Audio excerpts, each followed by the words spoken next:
বন্ধুরা কেমন আছো তোমরা? আশা করি সবাই খুব ভালো আছো, আর আমিও তোমাদের ভালোবাসা খুব ভালো আছি। দেখো আমার সকালের টিফিন রেডি হয়ে গিয়েছে, আর এখানে ছেলেকে আর ঝুমকে দেখো খেতে দিয়ে দিয়েছি। ঝুম কিন্তু গরম গরম খেতে পারে, আমার ছেলে একদমই গরম খেতে পারে না। আর হ্যাঁ, তোমরা যেন ভেবো না যে আমার ছেলেকে আমি স্পুন দিয়েছি। আর ঝুমকে কেন দিইনি, আসলে ঝুম নিজেই নেয়নি আর ও সসও নেয়নি, তো সেই কারণে ওকে দিইনি। ও বললো আমি হাত দিয়েই খাবো। আর এখানে দেখো কাকিমা আসছে না আবার, তো সেই কারণে দেখো আমার বাসন টাসন মাজা কমপ্লিট হয়ে গিয়েছে, রান্নাঘর একদম পরিষ্কার। আর তোমাদেরকে দেখিয়ে দিই আজকে আমাদের রান্না কী হয়েছে। সেটা হচ্ছে আজকে রান্না হচ্ছে আমাদের ফ্রাইড রাইস করেছি, আর হচ্ছে চিকেন। ফ্রাইড রাইসের জন্য একটু মানে ভেজিটেবলসটা কম হয়ে গেছে, তার কারণ হচ্ছে বাড়িতে যা ছিল তাই দিয়েই করেছি। ডাক্তারবাবু তো ডিউটি চলে গিয়েছে, আর বাড়িতে চাল ছিল, তো ভাবলাম একটা গাজর ছিল আর বিনসও ছিল, তো সেই কারণে ভাবলাম যে একটু ফ্রাইড রাইস বানিয়েই নিই। আর সেই কারণে দেখো যেমন ভাবা তেমন কাজ, তো সেই কারণে ফ্রাইড রাইস আর চিকেন কষা করেছি।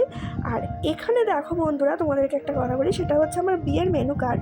আসলে আগের দিনে আমার যা মানে দিদি আর কি, তো দিদি এসে আর কি আমাকে দিয়ে গেল, বললো এনাও পায়েল তোমার বিয়ের মেনু কার্ড। আমার ওই ব্যাগের মধ্যেই ছিল, তো সেই কারণে তোমাদের সাথে একটু শেয়ার করছি। আমিও অনেকদিন পর বিয়ের মেনু কার্ডটা দেখে আমারও খুব ভালো লাগছে। জানো একটা ঘটনা ঘটেছে, সেটা হচ্ছে আমি না আগের দিন তো রাতে দিয়ে গিয়েছি, এবার পরের দিন সকালবেলা দেখেছি যে বিছানাতেই আছে। এবার ছেলে গুছানোর সময় হয় ছেলে বা আমি যা হোক একটা হবে, বইয়ের মধ্যে রেখে দিয়ে চলে গিয়েছি, মানে ভুলে গিয়েছি যে কোথায় রেখেছি। আর খুঁজে পাচ্ছিলাম না বলে তো খুব কান্নাকাটি করলাম, তারপরে খুঁজে পেয়ে গিয়েছিলাম।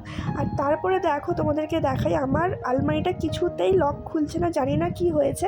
ষষ্ঠীর সময় আমি লক করে গিয়েছিলাম, কিন্তু এসে যখনই ট্রাই করছি আর খুলছে না।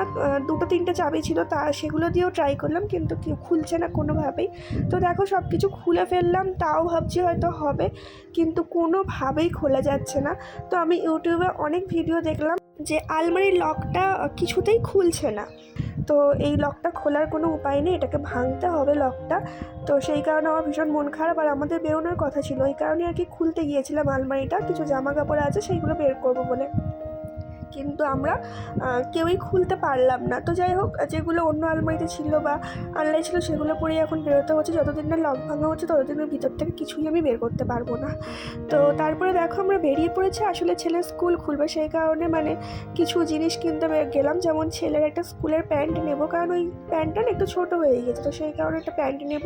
আর টাইটা ছেলের স্কুলেই হারিয়ে এসছে, টাই নেব, ওয়াটার বোতল নেব, টিফিন বক্স নেব, অনেক কিছু নেওয়ার আছে। হ্যাঁ, ওর কেটস নেব, তো সেই সবগুলো আর কি নিতে গিয়েছি। আরও অনেক কিছুই কিনবো, সেগুলো তোমাদেরকে আমি পরে বাড়িতে গিয়ে দেখাবো যে কী কিনছি। আর এখানে দেখো আমার টাইটা একদমই পছন্দ হচ্ছে না, তার কারণ হচ্ছে ওর একটু টাইট একটু বড় চাই, আর ওখানে বড় সাইজটা নেই, হয় একদম ছোট সাইজ আছে, আবার যে বড় সাইজটা আছে সেটা আবার ওর থেকে অনেকটাই বড়, মানে অনেকটা বড় ছেলেদের, মানে লম্বা ছেলেদের। তো সেই কারণে মানে ঠিক পছন্দ হয়নি, কিন্তু যেহেতু দরকার সেই কারণে আপাতত একটা নিয়েছি, মোটামুটি মিডিয়াম সাইজ। আবার যে সাইজটা একটু ভালো লাগলো সেই সাইজটা আবার সেলাইটা খোলা ছিল, তো যার জন্য একটু ছোট সাইজটাই নিলাম, কিছু করার ছিল না। তারপরে কেনাকাটা করে ভাবলাম একটু বেহালা থেকে ফুচকা খাই, আমি কখনো বেহালার ফুচকা খাইনি, তো দাঁড়িয়ে একটু ফুচকাও খেলাম।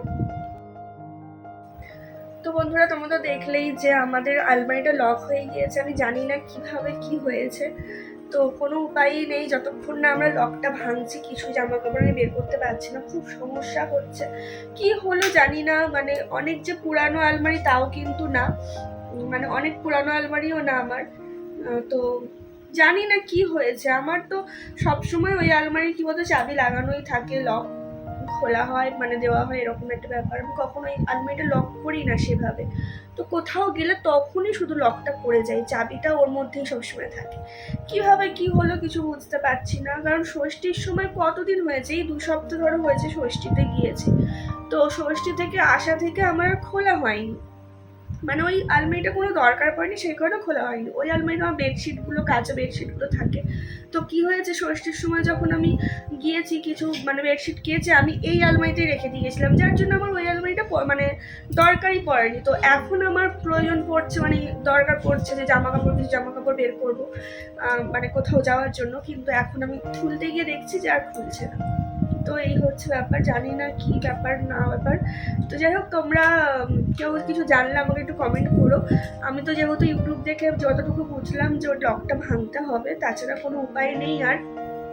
তো আমরা অনেক চেষ্টা করেছি, অনেকক্ষণ থেকে চেষ্টা করেছি, প্রায় ছটার আগে থেকে প্রায় চেষ্টা করছি, কি 6টা থেকে চেষ্টা করছি। তখন 7:45 বাজে, তখন বেরোলাম আমরা বেহালায়। আমাদের বেরোনোর কথা ছিল 7টার মধ্যে, জানো তো। তার কারণ হচ্ছে অনেকটা রাত হয়ে যায় না বেরোলে, আর বেহালায় যেতে যেতে অনেকটা মানে রাত হয়ে যাবে, কারণ আমার বাড়ি থেকে অনেকটাই বেহালা। তো সেই কারণে আমাদের 7টার মধ্যে বেরোনোর কথা ছিল, সেই কারণে আমি 6টার সময় রেডি হতে গিয়েছি হিসাব মতো। তো 6টার সময় রেডি হতে গিয়ে দেখছি কি আলমারিটা ওরকম। তো তারপরে খুব মন খারাপ হয়ে গেছিলো, বেরোনোর ইচ্ছাই ছিল না একদম, কিন্তু আমাকে বেরোতে হবে, কারণ ছেলের স্কুল স্টার্ট হয়ে যাবে বললাম না। আর ছেলের প্যান্টটা একটু ছোট হয়ে গিয়েছে, পড়ানো যেত সেটা না, 1 মাস আগেও তো পড়েছে, এখনও পড়ছে, অনলাইন ক্লাস হচ্ছে পড়ছে, কিন্তু তাও আমি কিনতে গেলাম। আসলে ওর ওয়াটার বোতল আর টিফিন বক্সটা, আসলে মেন টিফিন বক্সটা ওর একটু মনে দুঃখ আছে যে আপার থেকে মানে একই টিফিন বক্স নিয়ে যাচ্ছে, তো সেই কারণে ওর একটু মনে দুঃখ যে ওকে টিফিন বক্স দেওয়া হয় না। আসলে অনেক টিফিন বক্স আছে, কিন্তু ও না সেগুলো খুলতে পারে না। আমি ওকে দিয়েছি অনেক, মানে একবার চাউমিন দিয়েছিলাম, তো কি মন গেল আমি বললাম যে আবার খুলে দেখো তো। তো দেখলাম কি মানে খুলতে তো পারছেই না, অনেক চেষ্টা করে যাও বা খুলতে পারলো, তাও চাউমিন ছড়িয়ে ছিটিয়ে গেল। তো সঙ্গে সঙ্গে আবার আমি ওই যে টিফিন বক্সটা নিয়ে যাই সেই টিফিন বক্সটা আবার মেজে ওর মধ্যে চাউমিনটা দিলাম। তো সেই কারণে খুলতে পারে না বলে সেই টিফিন বক্সগুলোকে দেওয়া যায় না। তো ওই কারণে ওকে নিয়ে গিয়েছিলাম যে ও খুলে খুলে দেখবে, যেটা পারবে আর কি খুলতে সেটা দিয়ে সেই টিফিন বক্সটাই ওর জন্য নেব। তো তারপর একটা পছন্দ হলো, মিল্টনের পাইনি, কারণ মিল্টনেরগুলো পছন্দ হচ্ছিল না, যেগুলো ছিল সেগুলো ও লক খুলতে পারবে না। আর মানে কালার সেরকম ছিল না, মানে কীরকম ছিল, পিঙ্ক টিঙ্ক এরকম কালার ছিল। আর ওয়াটার বোতলও তাই, ওয়াটার বোতল নিইনি। তো এমনি একটা টিফিন বক্স নিয়েছি, কোনো মিল্টন নিইনি। আর ওয়াটার বোতল তো আর পছন্দই হয়নি, সব কালারগুলো একবার করে মানে ইউজ করা হয়ে গেছে, সেই কারণে ও নেয়নি। আর ওখানে কিছু ছিল না ওয়াটার বোতল, মানে এমনি লোকাল ছিল, কিন্তু আমি ওগুলো নিইনি ওই ওয়াটার বোতলগুলো। তো যাই হোক, আর হ্যাঁ একটা কুর্তি নিয়েছি। আর কী কী কিনেছি তোমাদেরকে দেখো পরে, মানে আজকে আর ভালো লাগছে না একদম, একটু শোবো, কারণ একদম মানে ভালো লাগছে না, মন মেজাজ খুব খারাপ। মানে অনেকক্ষণ মনটা খারাপ করে বসেছিলাম, তারপর আর ভাবলাম যে না ভিডিওটা এডিট করি, অনেকদিন ভিডিও তোমাদেরকে দেওয়া হচ্ছেও না। তো যাই হোক এখন শোবো, কালকে আমি তোমাদেরকে শেয়ার করে দেবো যে আমি কালকে কী কী কিনে এনেছি, মানে আজকে কী কী কিনে এনেছি আমি কালকে এটা তোমাদের সাথে শেয়ার করবো। তো যাই হোক চলো টাটা, সবাই ভালো থেকো সুস্থ থেকো, আর পারলে আমার ভিডিওটা একটু লাইক করে দিও, কমেন্ট করে জানিও তোমাদের কেমন লেগেছে। কিছুই নেই ভিডিওর মধ্যে, বারবারই বলি, তাও তোমরা যারা দেখো তাদেরকে অনেক অনেক অনেক ধন্যবাদ, একটু কমেন্ট করলে আরও বেশি ভালো লাগবে। তো চলো টাটা।